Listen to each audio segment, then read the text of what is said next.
Орал 375 и ЗИЛ 130.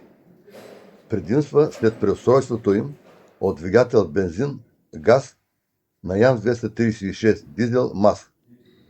Въпреки еднаквата мощност 180 коня, при двигател ЯМС 236 отдадената мощност върху колелата е по-голяма, благодарение на подобреното съотношение двигател към въртящия момент. ГНП на МАЗ 236 МАЗ е с стережимен регулатор на обороти. ГНП на камионите имат само минимален максимален режим. При тежки условия, в гората, наклон, с мазовия двигател камиона не спира.